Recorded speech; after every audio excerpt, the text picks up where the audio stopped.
A priest performs a public ritual. He bestows a child, named Toru, with a power from the gods through the skill tree. He lifts the crying child in a basket, announcing his skill, which is restoration.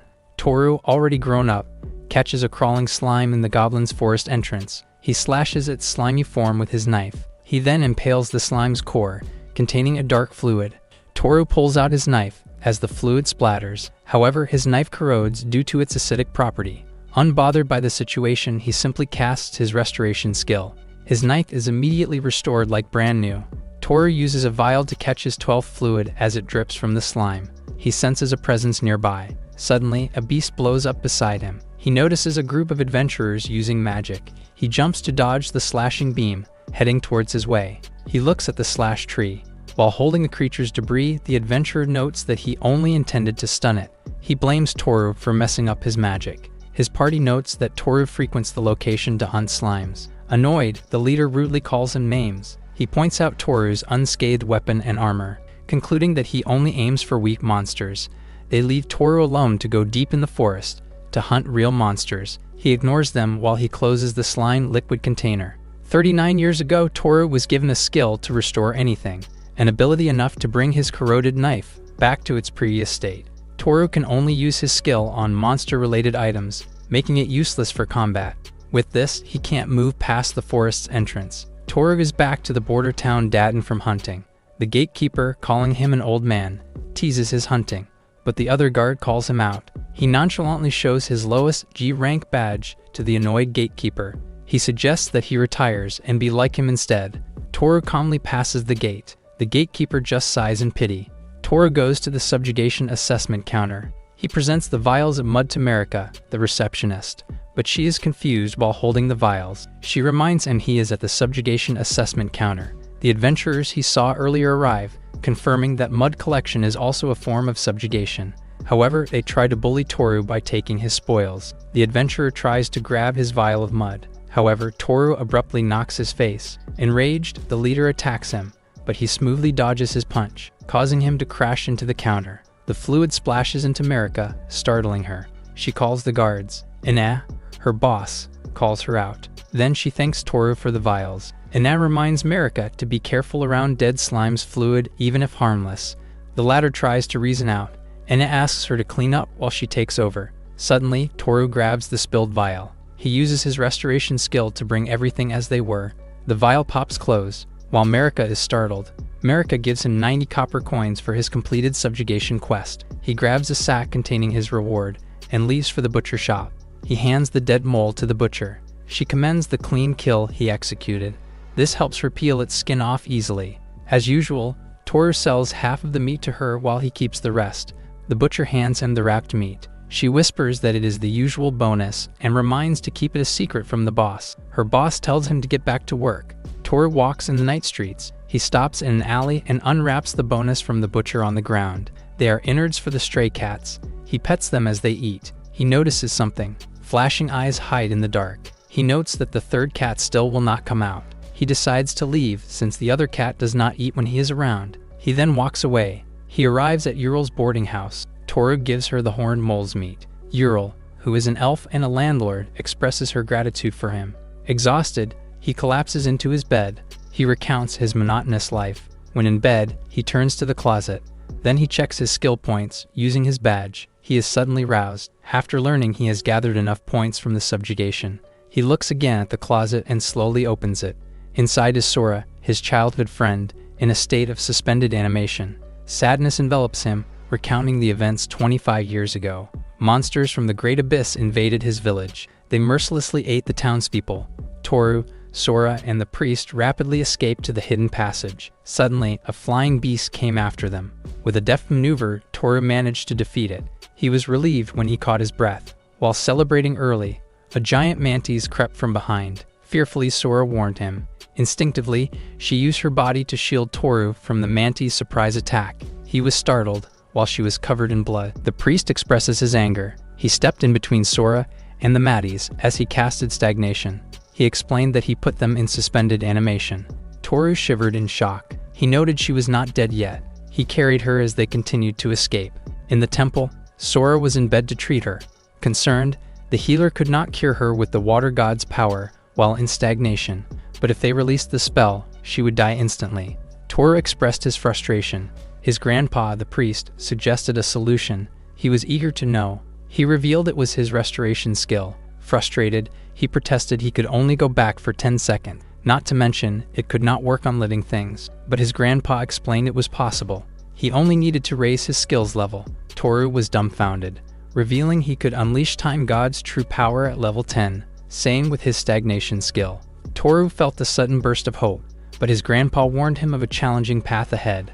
Nevertheless, Toru was determined to save Sora. However, the suffering was just like the priest said. He needed to defeat monsters to increase his level, but he had no combat skills. But a gatekeeper pitied him, so he taught him how to wield a sword. Then he was able to hunt little by little. He noticed many beginners earning points. They also joined parties helping them to level up. At the age of 30, he mastered the art of evasion and counterattack. In an unfortunate invasion, he lost his left hand's strength upon saving a child from monsters. Due to this impairment, it became harder for him to raise his level. Presently, as he looks at Sora, he is unsure if his wish will come true. However, he keeps working hard tirelessly. His weakened left hand tries to feel her face. This gives him hope to keep going. He sits on his bed. While he contemplates, he meditates and enters his mental realm. It is believed that every human soul is born with a natural skill tree, giving them the opportunity to perform miracles. So far, he gathers 10,000 skill points in his water jug. He pours it to water his skill tree. A flower slowly blooms as his level increases. At last, he reaches level 10. His restoration skill unleashes its full potential. It returns targets involved in battles to their past conditions. He is speechless to see his skill's modifications. His restriction changes from target items only into targets. He clenches his hand. He recounts his grandpa's reminder about his skill. Looking at his urn, he notes that his ashes and stagnation skill remain. He opens the urn and tries to use his improved restoration skill. However, nothing happens. As he expects, he confirms that the gods of creation cannot restore deceased souls. He then decides to use his skill on his left hand. Wincing in pain, he sees visions of when he wounded his hand. He is confused. In his mental realm, he notices a hanging fruit on his skill tree. He suspects that he gains additional ability to see his target's past. He discovers the time continuum perception. This displays the target's time sequence in detail. An arcane fog envelopes his left hand. The result renders him speechless. He clenches his hand, feeling the blood flowing. He expresses his contentment. He discovers that he can use his skill even with his gloves on. He immediately prepares for his next target. Toru goes to Sora in the closet. His heart loudly pounds as he pleads the skill to work. He casts his spell on her. The continuum perception is in effect. Sora remains in suspended animation. He thinks nothing happens, until her lips twitch. He is dumbfounded. Sora's eyes come back to life. She regains consciousness, while feeling confused by her surroundings. She comes out of the closet and looks around. He offers to explain, making her grateful. Toru explains that his grandpa put her in suspended animation to stop her fatal injuries. He continued her treatment, but it took him a long time. She asks if his grandpa passed away, and he confirms. She absorbs the information. Silently, Toru does not think she recognizes him yet. He contemplates restoring his young body to make his identity obvious. However, he notes that he will remain an old man inside. After thinking, she remembers something. Sora asks if he noticed a boy next to her. He thinks about his response. He decides to lie to her. Toru thinks it is the best decision. She giggles in the corner. Apparently, she is only pretending not to recognize him. Noting that he has not changed his habit to scratch his chin, he is in disbelief. Sora gives him a hug. He asks her when she starts to recognize. She says from the beginning. Still skeptical, she reassures him. She explains her awareness of his grandpa's stagnation ability, and he recognizes that only Teru's skill can undo it. She cries on his chest, recounting what happened. She expresses her gratitude for Teru. He comforts her, thanking her for being alive. They share an intimate hug as they reunite. While crying, she notes that he has outgrown her. Toru confirms he is now an old man. She expresses how proud she is of him. He tries to keep humble. Then he asks her to eat, but she fell asleep on his chest. He admires her as he pats her head. The next day, Sora watches Toru as he sleeps on the couch. He opens his eyes. Immediately he rouses, while gently holding her chin. She assumes they will kiss.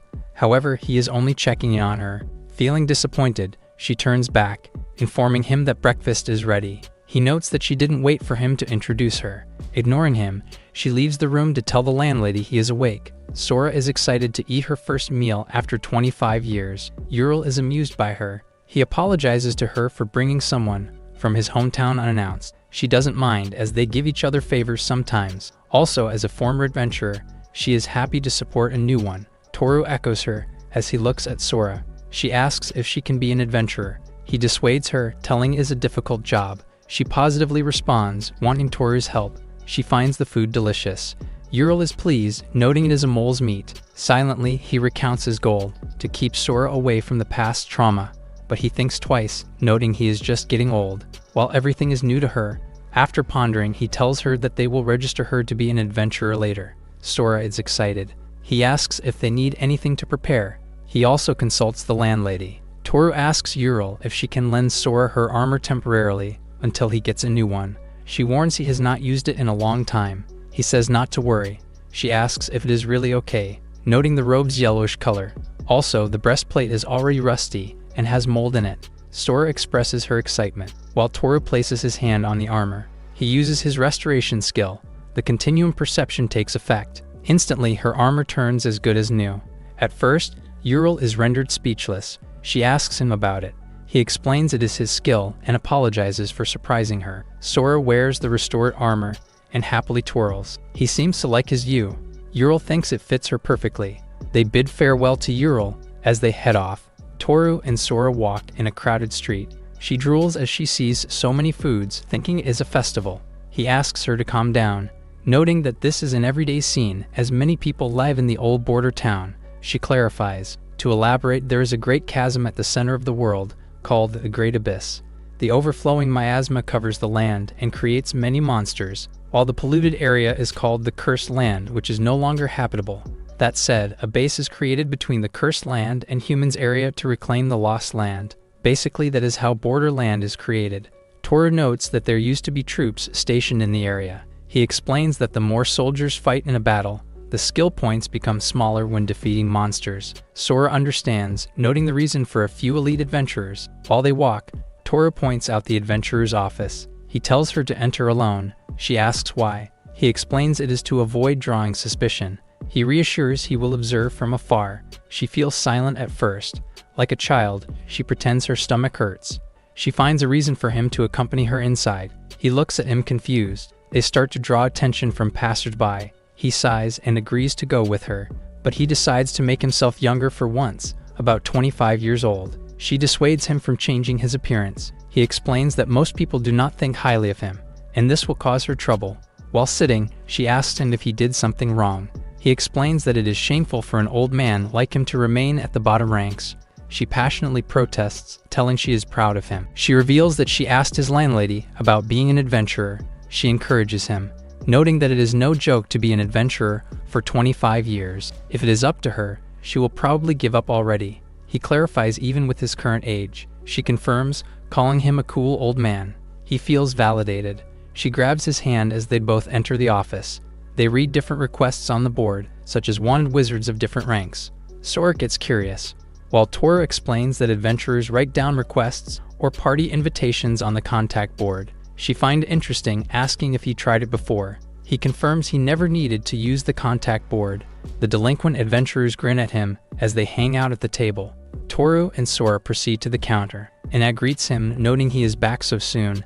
He explains he is only tagging along with someone he knows. She enthusiastically introduces herself. Anna gets curious and asks about her relationship with Toru. She innocently tells her they plan to be a married couple, but he immediately muffles her mouth. He explains that they come from the same village, and he takes care of her. Anna looks at Sora's document. She clarifies her age, which is 17 years old. She asks her to touch the crystal ball. Sora gets curious. Anna explains it is a soul analyzer, allowing them to examine her skills. She places her hand on the crystal ball. Toru observes. He recounts witnessing her skill tree. He notes that he learned about it through continuum perception. Her skill is level 1, which reverses the target's attack or effect. She can use it 5 times every hour. The activation is through blink. Anna notes that a white trunk is rare. Additionally, she has not seen a reverse magic skill before. Sora recounts that she was the only one with this skill in their village. She explains that any attack bounces back if she uses reverse. However, it does not work on quick attacks. Toru and Sora both recount the time when she was attacked by the mantis. He feels down remembering it. She finally receives her adventurer badge. Feeling excited, she tells Toru their badges look the same. She is proud she is finally an adventurer like him. Their walk is interrupted by clapping hands. They are greeted by the delinquent adventurers. While seemingly drunk, the leader congratulates Sora. The other adventurer reveals they are looking for a female companion. They encourage her to leave Toru, who is only a low-rank adventurer. They offer her guidance. Toru ignores them and asks Sora to ignore them. Annoyed, the leader attempts to punch him. He effortlessly dodges the attack. He then holds his shoulder, causing the delinquent leader to collapse into the ground. His teammates are enraged. They attack Toru as well, but he calmly blocks their hands. They also drop to the ground. Sora is amazed. He explains that he restored him to the state they were dead drunk. While they continue their walk, Toru asks her if it is really alright, warning her about more vile adventurers like the guys they encountered. Additionally, he cautions her about tough monsters she needs to fight moving forward. She enthusiastically reminds him that she wants to help him, and that she is happy to spend time with him again. She changes the subject and asks for his dreams. She insists that he tells her, and she will help him. He reveals that he wants to travel far away, as he is tired of walking through the same forest for the past 25 years. She asks if he regrets having the same life, but he immediately says no. He tells her that he still wants to continue adventuring. She reaches out to him and tells him to adventure together. While the sun sets, a solo adventurer finally finds a party. Toru and Sora arrive at the goblin's forest. He stands steadily, while he hears a horn rapidly drifting. An explosion from the ground erupted.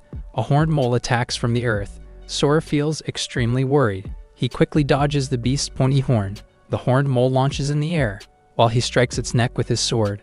Still alive, the beast digs the ground. Sora thinks it runs away, but Toru says not yet. He asks her to use her item next time, when she gets a chance. She tells him to catch the horned mole next time. The beast burrows the earth. While they remain on guard, the wounded beast emerges again from the ground. Suspended in the air, it tries to attack him from behind. Sora keeps her eyes on the beast. She points her scepter and uses reverse. The horned mole's attack bounces back to it. While the beast lies unconscious on the ground, she asks if it is really a horned mole. Toru confirms, but he notes that she overdid her attack as the horn is gone. She apologizes, but he reassures her it is fine. He uses restoration on the beast. While still dead, the horn is restored. She asks if he revived the beast, but he explains it is impossible to restore a soul. He can only restore the body as it were when it was still alive. He cuts the horn from the beast. Toru uses the restoration again to get another horn. Sora commends his cleverness. He explains that their family is growing, so he needs extra income. He promises not to get caught. She is happy to hear him say family. After collecting horns, she commends his speed in dodging the attacks. He reveals that he is restoring his position. The more he gets used to it, the more agile he becomes. That said, she concludes why he has been touching his body. He suddenly touches her face gently. She blushes as she looks at him. He goes into a mental realm, looking at the skill tree. He sees the spatial perception skill, which understands the targeted space in detail. It is automatically activated, the effect is small, and the range is visual. He notes that her ability to see through his moves is too good, only to find out it is a skill after all. Sora closes her eyes, assuming a kiss again, but Toru continues to walk, leaving her behind. She gets annoyed, confusing him. She walks past him, feeling offended. He recounts that it would take 20 minutes to finish this task alone, but with Sora, it is no more than 3 minutes. With this, he feels positive that they will get deep into the forest soon. They take a rest in the forest. Sora is excited to eat her lunch. Upon taking a bite, she pauses and shouts that it is salty. She cleanses her palate with water. Toru explains how to eat the meat. First, he tells her to use a knife to cut thin slices, then wrap it around the cheese and biscuits. She asks him to warn her next time. She is finally pleased with the taste. While resting, he asks her if anything catches her attention on the way up.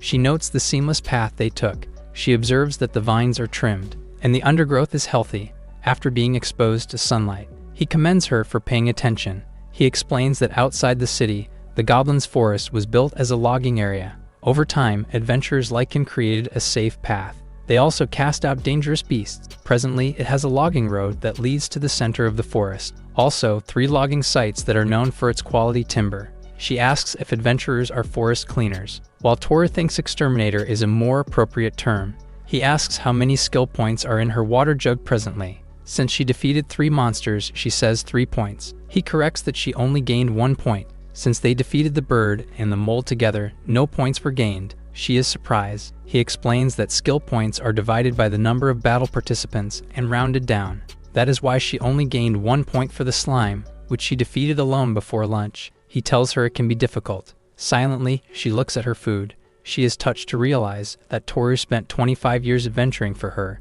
She gives him a big hug. He recounts why he wants to go deeper into the forest today. She understands. After their skills cool down, he asks her to go to the goblins. They resume their walk in the forest. Sora and Toru are startled by the rustling noise surrounding the area. He explains that goblins work in groups of 2 or 3 to ambush their prey. He tells her to focus. Goblins appear from the bushes. One carries a wooden club, while the other is barehanded striking an attack. Toru notices the goblin behind him. He swiftly dodges their attacks at once. He draws his sword and attacks one of them. The goblin is thrown into the ground, dumbfounding the others. The remaining goblins express their rage, while Toru stays focused. He pokes the goblin's eye with his sword. While the last one jumps to strike, he counterattacks, but the goblin dodges it. The monster strikes again, but Sora uses her reverse skill, wounding the goblin's face.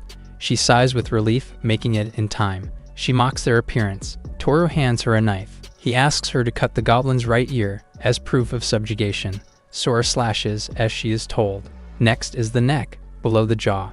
He asks her to use her fingers, to look for something hard. She follows. She successfully takes the mana stone out of the goblin's neck. She asks about the stone.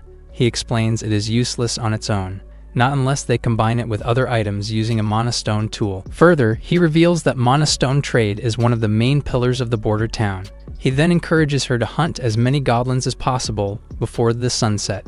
She asks if they can take the goblin's meat home, but he thinks it is unappetizing to eat a humanoid's meat, so nobody buys it. While drooling, she thinks it is wasteful. Finally, they return to the border town. She joyfully sings after adventuring successfully. Carlos, one of the gatekeepers, teases Toru for being early. Sora politely greets him and thanks him for his work. He stutters as he sees her cute appearance. Carlos is dumbfounded, asking Toru who she is. He assumes that they are together by coincidence. She also thanks Carlos for taking care of Toru. The gatekeeper seems annoyed. He gets jealous of the old man, Toru. Carlos asks the Rick and the other guard to comment. He refuses to respond. Toru tells Sora he will go to the butcher, while he asks her to deliver the body parts for assessment. She obliges. She lines up and notes there are many people. She overhears something on the side. Adventurers are talking about their near-death experience. Shisen, an adventurer, tells his companion that is what he gets for being impatient. While they talk, they notice Sora. One of them talks to her and commends her cuteness.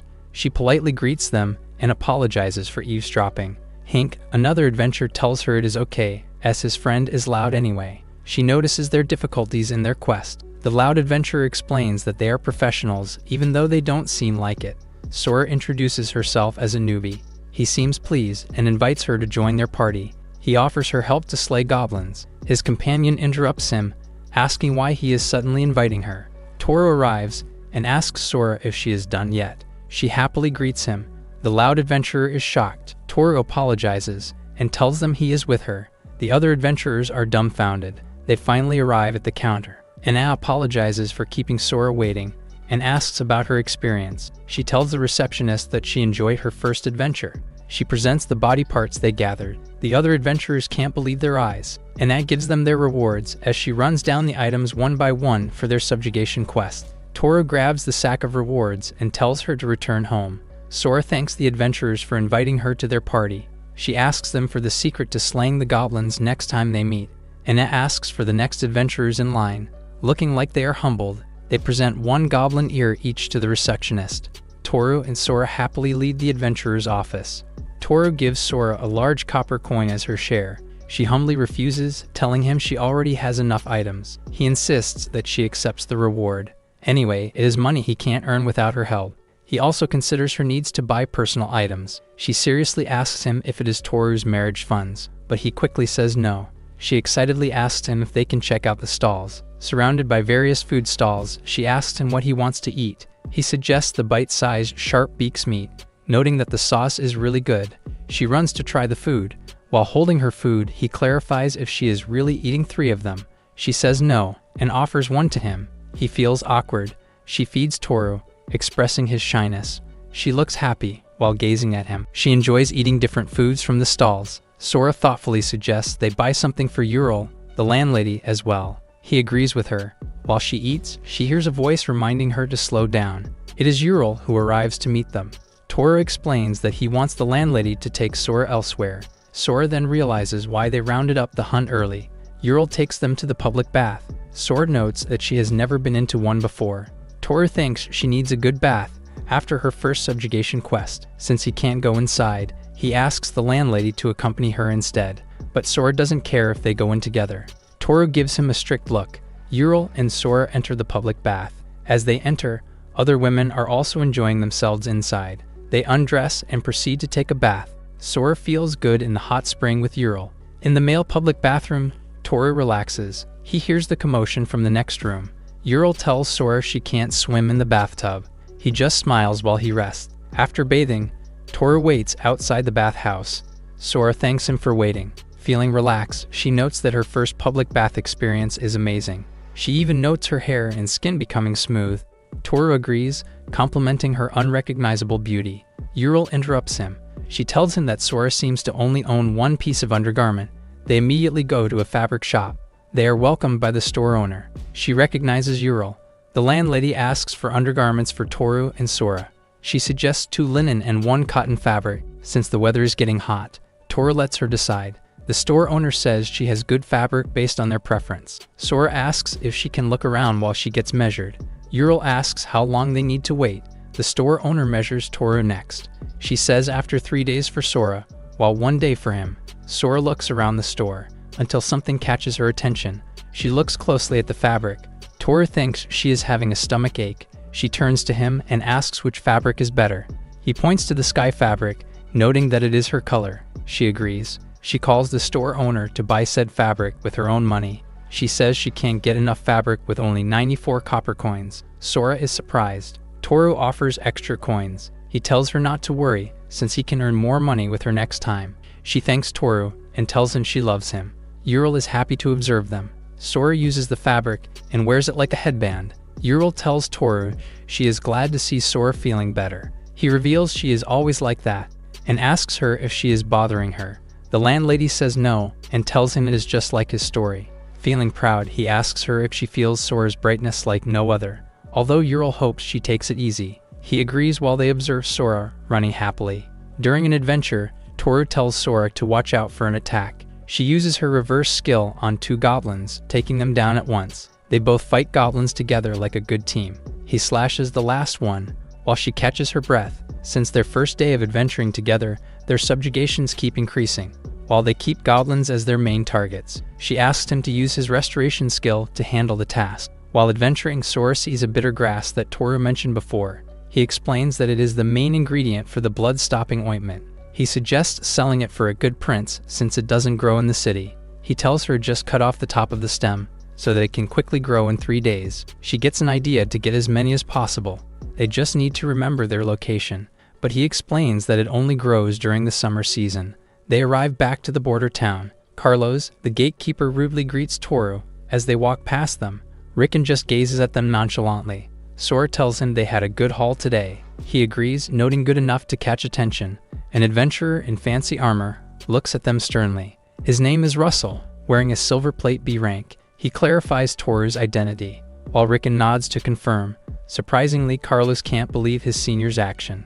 The B rank adventurer explains that Toru is accused of using Sora, a newbie adventurer, and that he pretends to be her guide. He asks them to follow him. Sora is worried, but he reassures her it will be over soon. They are escorted by guards as they leave. Angry, Carlos can't believe Rickon would tell the security department about Toru and Sora. Rickon asserts his dominance and tells Carlos to use honorifics. He argues that he is still his senior in their job as gatekeepers. Carlo rebuts, asking how he can respect someone who sells out his friend. Rickon asserts that Toru is in violation. He also looks down on him for being a mud hunter. He punches Carlos, arguing that, unlike them, Toru has been working hard all his life. He notes Rickon's jealousy of Toru, enough to sabotage him. Enraged, Carlos tells him he is actually the one who is below anybody. However, Riken reminds him of his mocking of Toru, but he defends himself, stating he is stubborn enough to even listen to his teasing.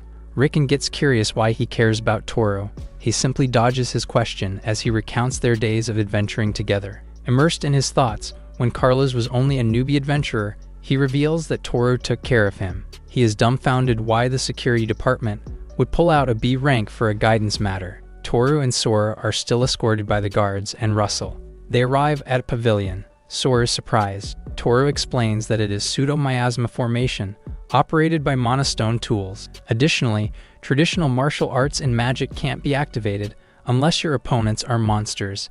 However, you will need to use your newly learned skills into combat. Sora realizes something about the training ground. Russell grabs a wooden sword. Toru asks if he can hear him out. He explains that he and Sora are a party since they come from the same village. He plans to make her a real adventurer instead of using her. Russell asks him to prove it by fighting him. Toru sighs in dismay. He agrees and asks for a wooden sword as well. His opponent tells him to do as he pleases. Toru carefully chooses his weapon. The B-rank adventurer tells him to hurry up. Still he can't decide. Toru asks if he can try his weapon as well. He is annoyed by Toru thinking he is mocking him. Russell hands his weapon to him. Toru feels the wooden sword. Finally, he finds the best weapon for him. The B-rank adventurer's annoyance intensifies. They face each other as their battle begins. Russell gets in position. The guards note the immediate increase of his fighting spirit. They explain that he possesses the full spirit ability, a skill from the flame of God, Rafflet. Russell declares that he will bring Toru down in one blow. The latter tells Sora to take a good look. She obliges. Nonchalantly, he notes that a B rank like him will confront him alone. Russell's anger intensifies as he clenches his teeth. He mocks Toru's low rank. Suddenly, Russell is startled as he can't use his martial arts. Calmly, Toru charges at him. He tries to block his attack, but Toru strikes another slash, landing a direct hit on him. Russell slams his knee to the ground. Weakened, he expresses his frustration. The guards are anxious to see his poor state. While Toru points his sword at Russell, he bids farewell thinking the match is done. He leaves with Sora, but Russell suddenly feels strange. He notices that his skill, the fighting spirit, is back. Enraged, he uses his raging fire strike. Toru calls Sora. She immediately uses her reverse skill, causing the flame to bounce back into Russell. He screams in agony as he burns. The guards immediately go to him, while they get water to put out the fire. Toru nonchalantly leaves the scene with Sora. Afterwards, they go to town for dinner. She asks him what he did back then. Recounting the battle, Sora notices Russell's surprise when he first lifted his sword, which did not burn. She notes Toru's deliberate attitude. It was her first time seeing him mock someone. He explains that when he touched Russell's sword, he restored his skill tree. Sora is amazed, immersed in his mental realm. He notes his inspiration for his skill development upon seeing his and Sora's skill tree. He thinks that if the past can be seen, he wonders if the skill tree can be restored. That said, he tried to shorten his restoration branch a little bit. As a result, the skill point which should have been used returned too. Sora asks if he can restore the skill tree as he prefers, and extend other branches he likes. Toru confirms the logic. However, he notes a problem with this thinking. He notes that the skill tree only has one branch. Sora feels disappointed. He admits that he can't frequently use it, as others may figure out the trick. Sora realizes the reason why he made Russell angry, so he would not notice. Toru reveals that it only worked because it was a sword fight. When he first handed the wooden sword, he restored the branches to seal the martial arts. But in the end, he changed it back upon tapping his shoulder. The night has already set in. Sora asks him what he will do if they come back. He thinks that the violation was only an excuse. They probably stood out because their hunt suddenly increased, so he suggests slowing down for now. Additionally, he explains that the adventurer's world is based on ability. If one has a strong reputation, troublesome people will follow. Sora worries that women will follow him if they learn about this strength. He immediately asks her to stop. However, he has an idea who has sent Russell to them. It is bothersome, but he will pay them a visit soon. She asks if it is a woman, but she is wrong. Toru walks at night as people drink and musicians play. He enters the Tavern Choi's bar. He is welcomed inside the bar, with adventurers as customers. Stracia and Nenessa greet him. Toru naughtily greets her back as he gazes at her scars. Stracia, and a rank adventurer, teases him for ignoring him and being playful with Nenessa. Toru lightly jokes why the Platinum Flames, who are the top two adventurers, drink in a mediocre bar. Stracia humors him. He reminds Taurus they are close because they have the same master. A big pint of beer arrives. Taurus asks for round potatoes and sausages. His smoking hot meal immediately arrives. He eats his delicious meal and jugs his beer. Taurus commends the bartender. Their master, who is named Dadin, suddenly expresses his anger in the corner. His disciples notice him. Dadin, currently the adventurer bureau director, preaches about spending money wisely. Sako, who is the vice director, argues with him. He reports that the finance's 30% goes to the army's subjugation expenses alone. Dadin acknowledges they do not have enough money, not even to spend for the outer wall repair. Sako conveys he can't ask for more funding as well. If their strategy works, it might help them solve their monetary issues. Stracia translates that it is a good idea, shining a light on the fallen ruins. Toru asks Nenisa to explain it to him. She interprets that the recapture of Basalia's northern district that fell last year is tomorrow. He realizes why NB ranks filled the Adventurers Bureau this morning. Dadin strongly opposes a gambling-like strategy. He expresses the importance of training. Sako explains that he is not hesitant about rookies, as long as their talent is also paired with an excellent user. Dadin asks him why he picked a fight with Toru through Russell.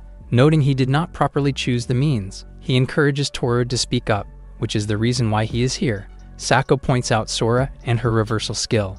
He commands him to let go of her. Toru nonchalantly gazes at him and asks him to leave them alone. Sako ignores to discuss. He advised partnering with strength to avoid being pulled down by weakness. Nenisa reminds his uncle to be careful with his words. Suddenly, his gaze intensifies. He asks her niece what happened to her scars on her neck. She looks at her scars, and they are really gone. She is in disbelief. Stracia looks with suspicion. While Toru drinks his beer, the former removes his eye patch. He displays his cursed magic eyes. While he investigates Toru's abilities, he apologizes and admits to his actions. Stracia laughs at Toru's low resistance for confessing quickly. Nenisa, calling Stracia Prince, asks him to hold back a little. She asks Toru for clarification. He reveals that his restoration skill achieved the highest level. He jokingly asks her if she wants her scars back. She expresses her gratitude for him. Sako calms down. He asks him what other things he can do, aside from curing old wounds. He simply answers various things. Sako then asks Dadin to retire from his position, noting his old age. Annoyed, Dadin refuses his proposal. Toru suddenly orders foods and another beer. Sternly, Dadin tells them to keep the discussion serious. Suddenly, Sako is dumbfounded at the director. As the stew boils, everyone but Toru is rendered speechless. Sako praises his skill, as well as his arrogance. Dadin is confused with what is happening. Nenisa points out his head. His confusion intensifies. Dadin's hair suddenly grows back. Toru makes him look young, contrary to Sako's comment earlier. Enraged, he can't believe that he really raised his useless skills level. He admits that his competence is only to make their mouths shut. He suggests bringing him to the interrogation room. He worries about the priests if this skill becomes public. He notes that it will be troublesome if more people know they can grow their hair back. He thinks of locking himself at home. While he blames his favorite disciple Toru, Stracia jokingly notes that their master's retirement destination is decided. He suggests that they enjoy the night to the fullest. While his meal is served, Toru declares he has two conditions. The first is not to meddle with him and Sora. The second is eliminating those interfering with them. Sako asks what they will get in return. He thinks carefully. He confidently asks for half a year, and he can become like Dadin and Sako.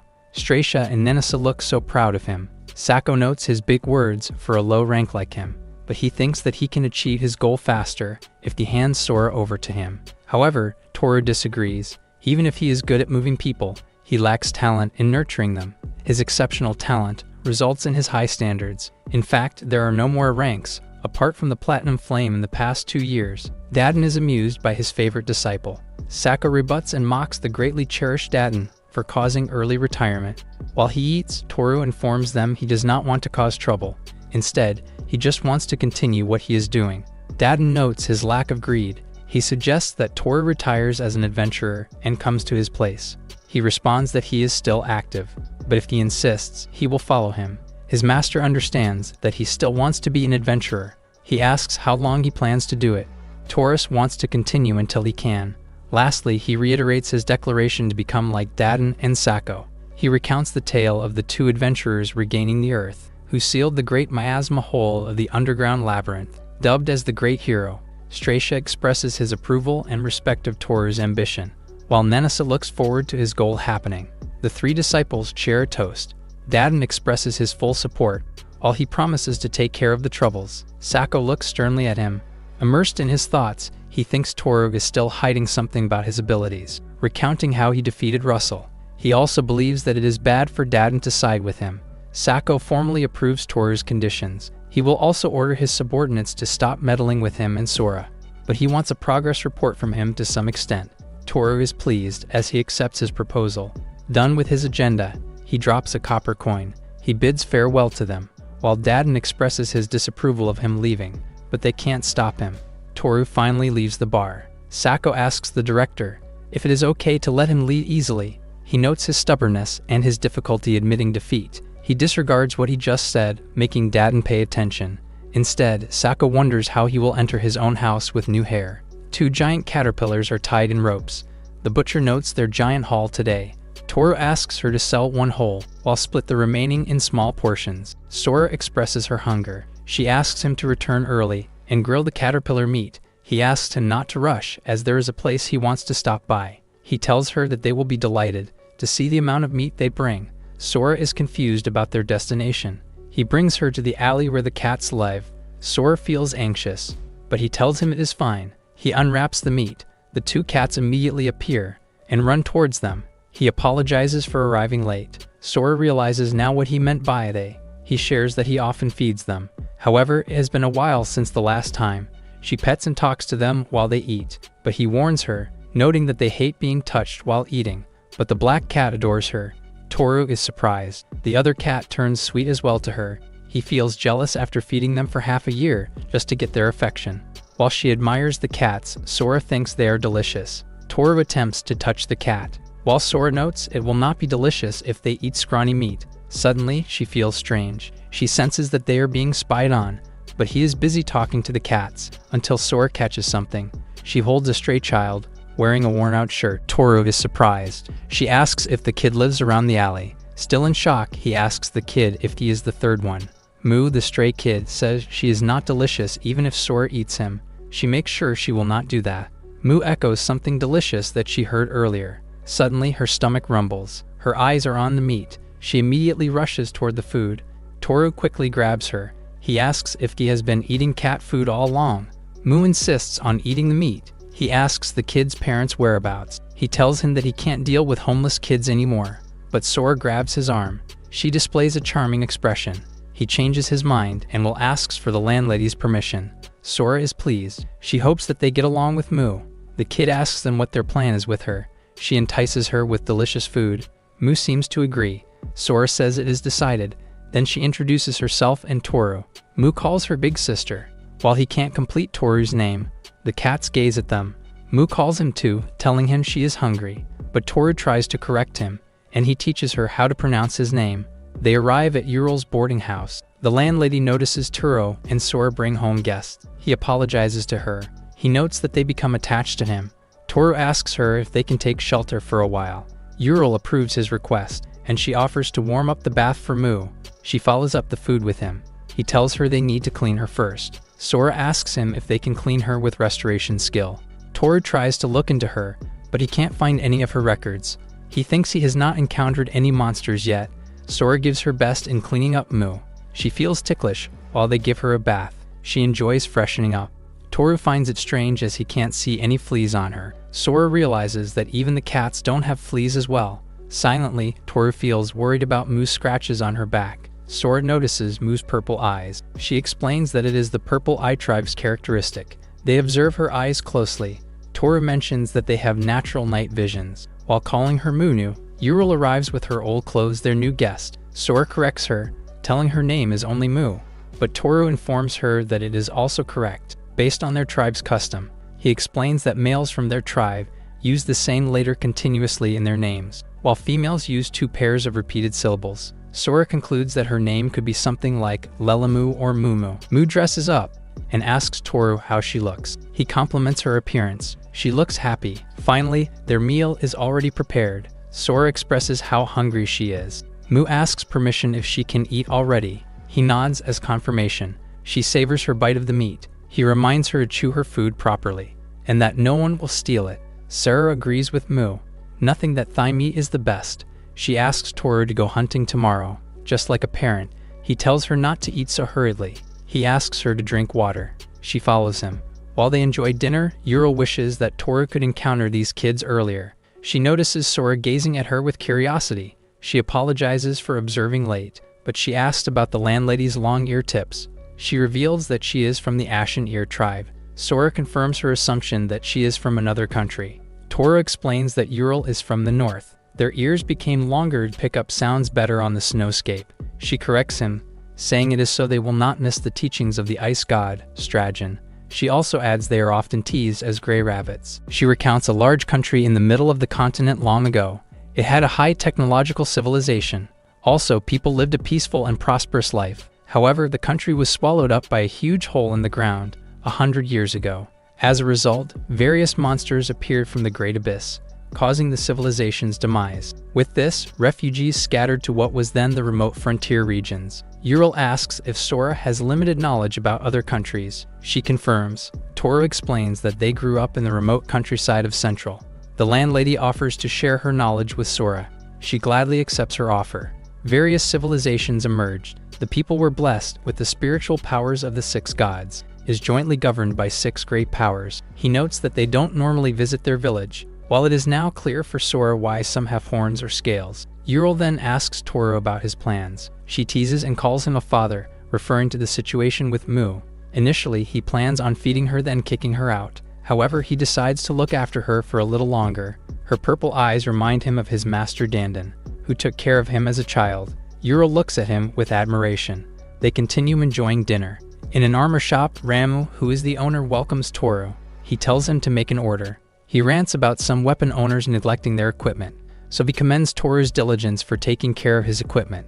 Passionately, he asks him about his order. He asks for a pair of shoes. Ramu notices that the order is for the little kid. He asks Sora and Mu to greet Ramu, noting that he may be scary, but his skill is top-notch. Sora introduces herself as his future wife. Surprised, he asks Toru when did he get married and have a child. In his defense, he tells him that he is just looking after his acquaintance's daughter, and he just picked up the child yesterday. Ramu thinks carefully. He asks Mu, which he mistaken for a boy, to take his foot's shape. He outlines Mu's fit on a leather. He tells him he will leave some space, so she can still use it when she grows bigger. Mu asks Toru what it is for. He explains that shoes keep her feet from getting dirty. He asks Ramu to make soft, something that feels like a cat's law. The owner tells him he will use something light. Toru asks about the cape that got cancelled.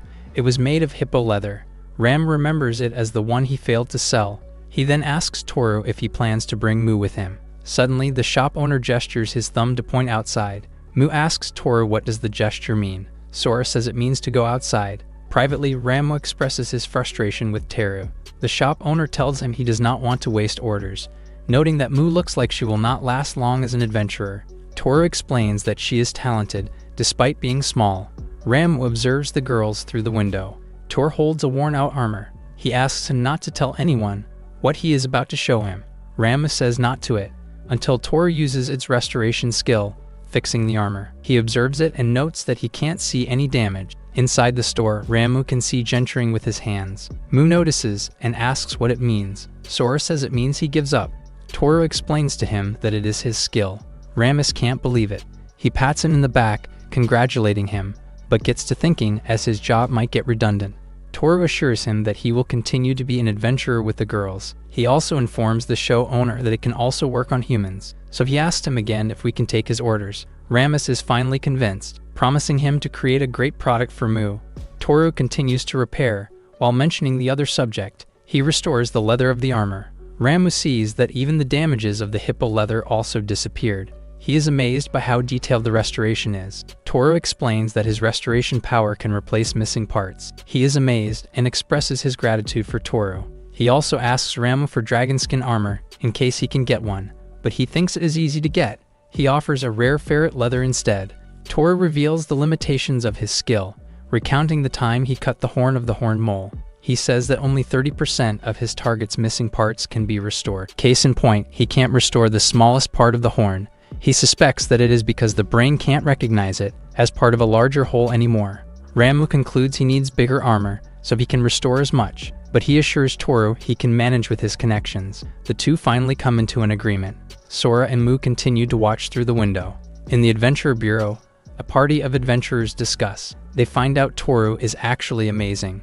Rickle agrees, hearing about the rumor that he set a B-rank adventurer on fire. Rickle shares that he also heard that Sora possessed a rare skill. The young adventurer remembers her as the cute one. They are surprised to see who arrives. Toru and the girls visit the Adventure Bureau. They are confused why they carry a child with them. Rickle thinks that Mu is with Sora, but they do not seem related, no matter how they look. The young adventurer hears Mu's calling Toru father. They are confused by them. They even suspect it is a remarriage, hence the child. Toru reminds Mu to be quiet as he introduces the place to her. Mu recognizes the place, noting that Ural mentioned his job to her. As her senior, Sora offers to show Mu around. The kid starts to get curious.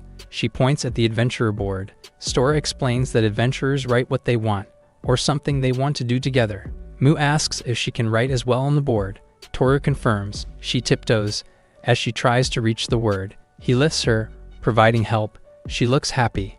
While she starts to chalkboard, she seemingly draw a family portrait. Toru asks about her drawing. She points Toru and her first. Sora thinks she is one of the smaller drawing, but Mu says they are the cats, Kuro and Shima. Shidi asks the kid if she is the last image next to Toru. Mu says it is Ural. Checking if she is done, they ask them to head over the counter. Sora protests that she is not in the portrait. At the counter, the receptionist looks carefully at the paper. She asks if the kid is just alright to register, given her age of 9 years old. Toru clarifies the minimum age requirement to be an adventurer as 8 years old. He reassures her that Mu is a magician, noting she does not need to keep close with the monsters. However, she can't permit his registration. Toru asks why. She explains that the Purple Eye Tribe has no lower brand offensive skill. It is believed that Mu's initial skill is the rare electric sense. Using said magic to detect monsters is not enough for her growth as an adventurer. That said, she can't allow Mu's registration. Taurus clarifies if it is because she can't get a skill point with electric sense. She confirms. He confidently reassures her it is not a problem, and she will understand upon Mu's test. The receptionist looks anxious. She then asks Mu to place her hand over the soul analyzer. She reaches to it. Her skill tree appears in the crystal ball. They wait for the analyzer to show the results. Mu possesses an electric spine skill. Toru explains that it is a skill that counters an opponent's attacks, noting she can get a skill point with her skill. While she stutters, the receptionist thinks they are fine. She prepares Mu's adventurer tag. Mu looks at Toru as she raises her hand. They shake hands, a gesture she learned from the armory shop. Her adventurer tag is finally done. With this, they can finally go hunting. He looks for Sora, only to find out she is drawing herself on the family portrait. She finishes adding herself on the board. Mu gazes at her drawing. Toru informs her they are done. Occupied, she doesn't even notice. The adventurer board now displays a complete family portrait. Mu displays her preparation. She uses her electric spine skill. Sora is amazed, describing her skill beautifully. Toru explains Mu's skill and its ability to counter attacks. Mu tells him her itching stops after using the skill. Sora thinks all her fleas are gone. Toru touches Mu's head, analyzing her skill tree. Its current level is 1. She can use it 5 times an hour. Current status is weak. Duration is 5 minutes, while range is only around the user. He remains in the skill tree's realm. When he uses restoration on the electric spine's branch, the bump returns to level 0. He notes that she had this skill when she was born, and she has a total of 3 bumps. Toru also notices a seemingly round flower bud. He asks Mu to look at his eyes for the next step. Sora clarifies what he said. Suddenly, she senses being spied again, just like in the alley. Mu turns quiet. He asks her why the change in mood. Mu asks if he is mad at her. Sora consoles her, while Toru reassures her that he will not get mad. Rather, he is happy she wants to use her skill. She asks him if he means it. Toru is on bended knee and gives her permission to look. Mu is relieved and gazes at him. She enters her own skill tree realm with him. Mu notes the weird tree that grows. He is happy it went well. He asks what she sees down by the roots. She looks at the round thing. He explains that it is her special characteristic, sense sharing. It is a skill enabling her to share feelings and senses with her target. He recounts her expression before. He suspects that because of her fear to use her skill, she ended up living with cats. He notes that it is difficult to find someone living with a soul instrument. People around her must have seen her evil. He asks if she is fine. She gives him a big hug as a response. Sora watches in the corner. They go into the skill tree realm again. He asks if she can see the 3 bumps on the trunk. She confirms. He instructs her to pour water on the roots, elevating the middle bump. She follows his instruction. A branch suddenly grows. The new skill is electric radar. It shows the direction and distance of enemies in the surroundings. He encourages her to use it.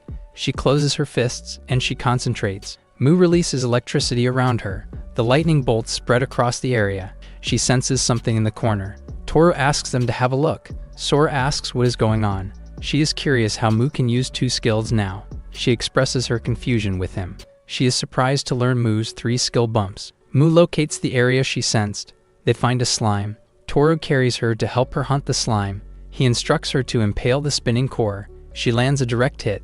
They are happy about Mu's first hunt. She asks Toru for validation. He confirms she did great. Silently, he thinks that the restricted skill is convenient. Sora pats her head, while jokingly expresses her competitiveness. Mukami gazes at her. Toru praises her, but warns her of the next training. She tells him not to worry. They go back to the skill tree realm. He holds the trunk, while they prepare the water jug. He instructs her to make the top bump bigger. She follows his instruction. She gains the Thunder Needle skill, which enhances speed and agility of the user's body. He asks her to try her new skill out. She concentrates. She screams thunder, while bolts surround her. She swiftly jumps. Sora feels anxious that it hurts Mu. While tossing a rock, he asks her if she feels any pain. Mu tells him she is fine, although it feels weird. He then throws a rock at her. He instructs her to dodge them. She effortlessly dodges the first throw, until multiple rocks come falling, but she manages to dodge them all smoothly. Toru continues to throw rocks, but she consistently displays her speed and agility. Sora praises her for dodging all the rocks. Mu feels proud for awakening a new skill. Toru commends her for exceeding his expectations. He pats her head as he feels proud of her. Toru then asks her if she can share the skill with him. She is happy to do so. However, she is clueless how to do it. He informs her about the opposite of sharing sense. She clarifies. Silently, he wonders why those cats had no fleas. Leaving Mu's tingling aside, he ponders why the cats are not in the same state as her. She clarifies that the cats are always together. He agrees and asks her to share with him. She displays a stern gaze. Bolts emerge from Toru's body. He asks her to close her eyes and cover her nose and ears, focusing to transfer the effect of the Thunder Needle to him. She feels doubtful at first, but she concentrates again, following his instructions. Toru feels something, successfully transferring the skill to him. He and Mu run around the forest together. He tosses her as they bond. Sora just observes in the corner. Toru and Mu get ready for another adventure, while Sora stops them. She expresses her feeling left out.